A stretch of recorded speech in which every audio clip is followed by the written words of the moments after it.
ঝাল ঝাল পেয়ারা মাখা বিকেলের আড্ডায় বা প্রচণ্ড গরমে পেয়ারা সব কিছু দিয়ে মেখে খেতে কিন্তু খুবই ভালো লাগে। তো আমি আজকে পেয়ারা মাখা মাখাবো, খুবই লোভনীয়। যারা খেতে পছন্দ করেন না তাদেরও মুখে আর কি পানি চলে আসবে। পেয়ারাটা খাওয়ার জন্য যে মশলাটা বানিয়েছি এটা অনেক লোভনীয়। তো আমি একে একে দেখিয়ে দিচ্ছি, আশা করি সাথেই থাকবেন। তো পেয়ারা মাখানোর জন্য সর্বপ্রথম আমাকে অবশ্যই পেয়ারা নিতে হবে, ভালো করে ধুয়ে নিয়েছি। এখন এটাকে পিচ পিচ করে কেটে নেব, ছোট ছোট পাতলা পাতলা করে কাটবো। আপনারা আপনাদের পছন্দ মতো কাটতে পারেন। আমি পেয়ারা খেতে ভীষণ পছন্দ করি। দেখা যায় যে বাসাতে পেয়ারা থাকলে প্রতিদিন এভাবে মাখিয়ে খাওয়ার চেষ্টা করি। তো সেটাই আপনাদের সাথে শেয়ার করলাম। বাসা থেকে বের হলে দেখা যায় যে রাস্তার পাশে মামারা বিভিন্ন আইটেম বিভিন্ন রকম করে ভর্তা বানায়, খুবই লোভনীয়। তো সেই রকম লোভনীয় করেই কিন্তু আমি আজকে ভর্তাটা বানাবো, অনেক মজার।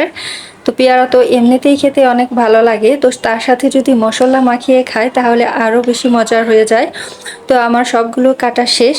এখন এটার জন্য যে মশলাটা বানাবো এটা আমি একে একে সব কিছু দেখিয়ে দিচ্ছি। এখানে আমি সরিষা নিয়েছি, কালো সরিষা। আমি কিন্তু এখানে কোনো কাসুন্দি দিব না, কাসুন্দির পরিবর্তে সরিষাটাকে আর কি হামিনদস্তাতে থেতলিয়ে নিব, যতটুকু থেতলানো যায়। তো এই তো থেতলিয়ে নিচ্ছি। তো অল্প করে নিয়েছি, যেহেতু আমি পেয়ারা এখানে একটা ভর্তা বানাবো। আর এটার সাথে এখন আরও বেশি মজা হওয়ার জন্য পেয়ারার যে ফালি করে রেখেছিলাম ওটা 2-3টা দিয়ে দিলাম। আর সাথে লাগবে লবণ। তো এখানে সাদা লবণও দিয়ে দিলাম, সাথে বিট লবণ দেব।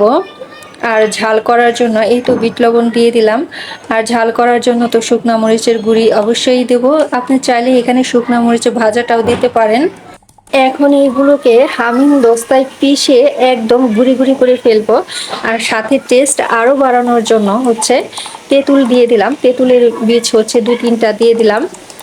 তো এখন সবগুলো ভালোভাবে মিশিয়ে নিব। এটাও কিন্তু দারুণ টেস্ট হয়েছে, কিন্তু কালারটাও খুব সুন্দর এসেছে এবং কিন্তু খেতেও খুবই লোভনীয়। এখন আমি মূল পর্বে চলে যাচ্ছি, সাজিয়ে দিচ্ছি। তো পেয়ারার ফালির মাঝখানে একটা ছোট বাটিতে যে থেতলানো মশলা পেয়ারা আর সব ঝাল মশলার সাথে আর কি মাখিয়ে নিলাম, ওটা মাঝখানে দিয়ে দিলাম। তো এই পর্যায়ে এসে কার কার মুখে পানি চলে এসেছে অবশ্যই কমেন্টে জানাবেন। তো আমি মাঝখানে একটু কথা বলি যে অসুস্থতার কারণে আমি ভিডিওগুলো একটু লং করতে পারছি না। আগে যেমন 10 মিনিট 12 মিনিট দিতাম, তো এখন ভিডিওগুলো ছোট করছি, কিন্তু অ্যাক্টিভ আছি, প্রতিদিনই কিছু না কিছু ভিডিও দিয়ে থাকি। তো যদি আপনাদের ভালো লাগে অবশ্যই লাইক কমেন্ট শেয়ার করবেন এবং নতুন হয়ে থাকলে সাবস্ক্রাইব করবেন। এখন বাকি যে পেয়ারাগুলো ছিল সেটাতে কিন্তু আমি লবণ আর গুঁড়ি মশলা ঝাল করার জন্য দিলাম, শুকনা মরিচ। খুবই সুন্দর হয়েছে, দেখতেই তো অনেক সুন্দর লাগছে, খেতে মাশাআল্লাহ আরও অনেক বেশি মজার। তো আমি এখন এই তো পেয়ারার ফালি নিয়ে যে মশলাটা করেছি ওটাতে লাগিয়ে তারপরে খাবো। আমি কথা বলতে বলতে কিন্তু আমার মুখে পানি চলে এসেছে। আমি ভর্তার প্রতি অনেক বেশি দুর্বল, খুবই মজা লাগে আমার কাছে। তো আজকের আমার এই ভর্তাটা কেমন লেগেছে আপনাদের অবশ্যই জানাবেন। আমার কাছে তো ভীষণই মজা লেগেছে। তো আমি কাছ থেকে আরেকটু দেখিয়ে দিচ্ছি কতটা লোভনীয় হয়েছে, কতটা আকর্ষণীয় লাগছে। তো আজ এই পর্যন্তই, ভিডিও লম্বা করব না, সবার সুস্বাস্থ্য কামনা করে বিদায় নিচ্ছি। আল্লাহ হাফিজ।